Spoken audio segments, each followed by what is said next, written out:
Hello everyone, চলো আবার চলে আসলাম তোমাদের সামনে একটা নতুন গল্পর সাথে একটা সুন্দর ভিডিও নিয়ে। চলো বন্ধুরা, ভিডিওটা যদি ভালো লাগে তাহলে সাবস্ক্রাইব করে লাইক শেয়ার করে পাশে থেকো। চলো, আজকের গল্পটা হচ্ছে একটা নতুন দুই চাষির ছেলে। তো চাষির ছেলে কিন্তু দুটো, আর চাষির ছেলে দুটোর মধ্যে একটি বোকা একটি চালাক। চলো, চাষির ছেলে কি করে সেটাই আজকে তোমাদের সামনে তুলে ধরছি। তো চাষির একটি ছেলে স্কুলে যায়, সেই ছেলেটা কিন্তু প্রচুর চালাক, আর যে ছেলেটা স্কুলে যায় না সেটা হচ্ছে বড়, সেটা কিন্তু খুব বোকা। তো ছোট ছেলের স্কুলে কিন্তু ছুটি হয়েছে, তাকে বলছে গরমের ছুটি কাটাতে 1 মাস। তো বাড়িতে এসে বলছে, মা আমার তো ছুটির জায়গা ছুটি দিয়েছে, আমি কোথায় যাবো, আমার তো কোনো যাওয়ার জায়গা নেই, আমাদের তো মামা বাড়ি নেই। বলছে, হ্যাঁ তোকে কোলে কোলে বিয়ে করেছি, তোর শ্বশুরে আছে, তুই সেখানে যা। তো ছেলেটা খুশি খুশি করে স্নান টান করে এসে বেশ রেডি হয়ে যাচ্ছে। তখন ওরা বোকা যে দাদাটা সেটা এসে জিজ্ঞাসা করছে, ভাই তুই কোথায় যাবি? বলছে, আমি শ্বশুরবাড়ি যাবো। বলে, আমিও যাবো। বলে, তুই যাবি? বলে কি, আমার শ্বশুরবাড়ি কোথায় ভাই? দাদা বলে কি, আমার তোর শ্বশুরবাড়ি নাক বরাবর। ও মানে একটু মজা করে বললো, ও তো জানে বোকা, ও শ্বশুরবাড়ি নেই, ও তার কারণে এই কথাটা বললো। তো ও কী করলো, সত্যি ভেবে নিল যে ওর শ্বশুরবাড়ি নাক বরাবর। যখন ও রেডি হয়ে গেছে, ও রেডি হয়ে গেছে, বলে আমি যাব ভাই। বলে কি, ঠিক আছে যা। তাহলে তোকে মা টাকা দিল, আমাকেও টাকা দে। ও 1 টাকা দিয়ে বলল, বলে 1 টাকা দিয়ে কিছু মিছি কিনে নিয়ে যা। ও বেশ মজা করে বলে পালিয়ে গেল। আর ছোট চলে গেল ঘোড়ায় করে, বড়টা হেঁটে হেঁটে বাজারের দিকে চলে গেল। যখন বড়টা বাজারের দিকে গেছে, সারা বাজার ঘুরলো কিছু কেনার জন্য, সব দোকানে গিয়েই বলছে 1 টাকার কিছু মিছু দাও, 1 টাকার কিছু মিছু দাও, কেউ কিন্তু দিচ্ছে না। যখন না দিল তখন শেষে গিয়ে ছেলেটা কি বলল, একটা কচুর দোকানে মান কচু বিক্রি করছে ডাটাগুলো, সেখানে গিয়ে বলছে, আমাকে আমাকে দাও তো 1 টাকার কিছু মিছু। বলছে, শালা মনে হয় বোকা, দিয়ে দে ওকে একটা কচু। তখন কিন্তু ওকে একটা কচুর ডাঁটা দিয়ে দিল। সেই কচুর ডাঁটাটা ও ভাবলো এটা তো কোনো দিন খায়নি, আর ওর মা অ্যাকচুয়ালি মানকচু গলায় ধরার জন্য অনেকেই রান্না করতে জানে না বা করেও না। তো সেভাবে ওর খাওয়ার অভিজ্ঞতা নেই, ও ভাবছে কি এটা কী জিনিস, একটু খেয়ে দেখি। তখন কিন্তু ও কিন্তু বোকা, তখন কিন্তু ও কচুটা খেয়ে নিল। চাবিয়ে চাবিয়ে খেয়ে যখন রসটা খেলো তখন তো মানে সেরকম কিছু লাগেনি।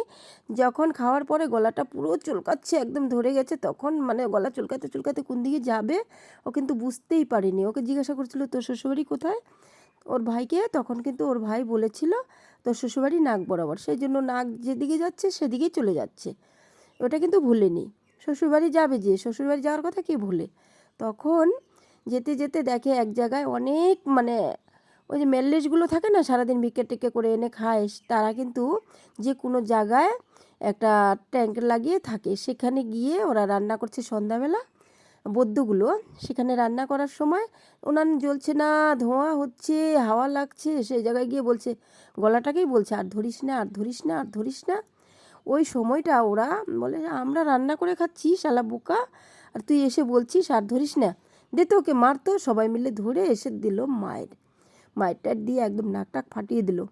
তারপরে বলছে, তাহলে কি বলবো? বলে কি, তুমি বলবা রান্না করে না, ধরে যা ধরে যা, ওদের চুলাগুলো নিভে যাচ্ছে, ওটাই বললো, ধরে যা ধরে যা। বলে ঠিক আছে। এবার রাস্তা দিয়ে যাচ্ছে আর বলছে, ধরে যাও, গলা চুলকাচ্ছে আর বলছে, ও কিন্তু গলা চুলকানের জ্বালায় এইসব কথাগুলো বলছে। তখন বলছে, ধরে যাও, এরকম বলতে বলতে যাচ্ছে। তো একটা বাড়িতে পশ্চিমা হাওয়া প্রচুর, মানে ইসের মধ্যে একটা বাড়িতে আগুন জ্বলে গেছে, সেখানে গিয়ে বলতেছে, ধরে যাও ধরে যাও ধরে যাও। আর ছেলেপেলেরা বলছে, দেখো এই বাড়িতে আগুন জ্বলে পুড়ে যাচ্ছে, ও বলছে ধরে যাও, দে তো মার তো। কোন পাগল, ধরে কিন্তু ওকে প্রচুর মার দিল। সেখানেও মার খাওয়ার পর বললো, জিজ্ঞাসা করলো, আমি কি বলবো তাহলে? বলে কি, তুই বলবি নিভে যাও নিভে যাও। বলে কি, ঠিক আছে আমি তাই বলবো। তো একটা জায়গায় গিয়ে দেখে কি, এক মহারানী বসে বসে সেখানে সুন্দর করে হাওয়া খাচ্ছে। হ্যাঁ, মানে একটু রৌদ্রুর মধ্যে বসে বসে সেখানে গিয়ে উনি একটু আগুন তাপাচ্ছে, সেখানে গিয়ে বসে বলছে, নিভে যাও নিভে যাও নিভে যাও। আর আগুনটা এমনিতেই ধোয়া হচ্ছিল ওনার। বলে, এই ছেলেটা কী বোকা রে, হ্যাঁ কী বোকা। বলে কি, নিভে যাও নিভে যাও। বলে কি, ঠিক আছে ধর ওকে। রাজা তো, মানে সব রাজা তো এক হয় না। বলে, ধর ওকে, ধরে মার। রাজার হুকুম, প্রজারা ধরে প্রচুর পিটিয়ে টিটিয়ে নাক টাক ফাটিয়ে দিল। তারপর বলে, কি বলবো? বলে কি, বলবি ধরে যাও, ধরে রান্না করে খাও, রান্না করে খাও।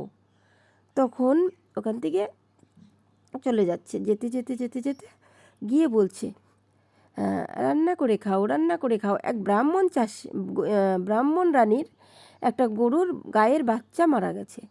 ব্রাহ্মণরা তো এমনিই ব্রাহ্মণ হয়, যেন মাছ মাংস খায় না।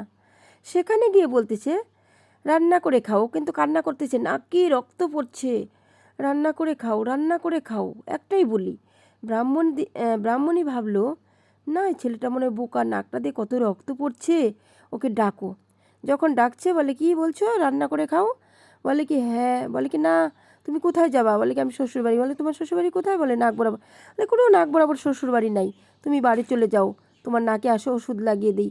তখন বলে বাড়ি কোথায়? বলে তোমার বাড়ি আমার বাড়ি মৌজা। বলে কি বাড়ি চলে যাও, তোমার কোনো শ্বশুরবাড়ি নেই, তোমার ভাই মিথ্যে কথা বলছে। তো ভিডিওটা যদি ভালো লাগে লাইক কমেন্ট শেয়ার করে পাশে থেকো। টাটা।